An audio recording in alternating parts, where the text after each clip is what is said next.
നല്ല കുറച്ച് കൊഞ്ച് കിട്ടി. മറ്റെവിടുന്നുമല്ല, നമ്മുടെ കൊല്ലത്ത് ഹാർബറിൽ നിന്ന് തന്നെയാണ്. നല്ല നല്ല വലിപ്പമുള്ള കൊഞ്ച്. ഇവിടെ സാധാരണ കിട്ടുന്ന ഇത്ര വലിപ്പമുള്ള കൊഞ്ച് കിട്ടാറില്ല.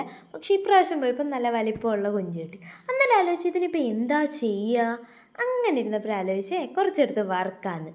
ബാക്കി കുറച്ച് തീയലും വെക്കുന്നുണ്ട്. അതിൻ്റെ വീഡിയോ ഓൺ ദ വേ ആണ്. ഇന്ന് ഞാൻ എങ്ങനെ കൊഞ്ച് വറുക്കുന്നതെന്ന് പറയാം.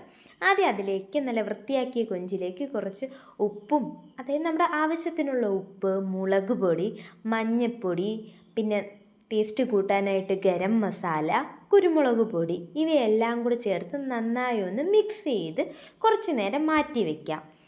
ഇത് നന്നായിട്ട് കൊഞ്ചിലേക്ക് അരപ്പെല്ലാം പിടിക്കാനാണ്. ഇനി ഒരു സാധാരണ രീതിയിൽ നമ്മൾ എങ്ങനെയാണെന്ന് ഫ്രൈ ചെയ്യുന്ന രീതിയിൽ തന്നെയാണ് ഞാൻ ചെയ്യുന്നത്. നല്ല പച്ച വെളിച്ചെണ്ണ ഒഴിച്ച് അതിൽ നിന്ന് കുറച്ച് കൊഞ്ച്, എല്ലാം ഒന്നും ആവശ്യമില്ലാത്തത് കൊണ്ട് കുറച്ച് കൊഞ്ചെടുത്ത് നല്ല രീതിയിലൊന്ന് ഫ്രൈ ചെയ്തെടുത്ത്, കൊഞ്ചാവതും കുറച്ചൊന്ന് തീ കുറച്ച് വെച്ചാണ് ഞാൻ വേവിച്ചത്. കാരണം കുറച്ച് വലിപ്പമുള്ള കൊഞ്ചായതുകൊണ്ട് തന്നെ.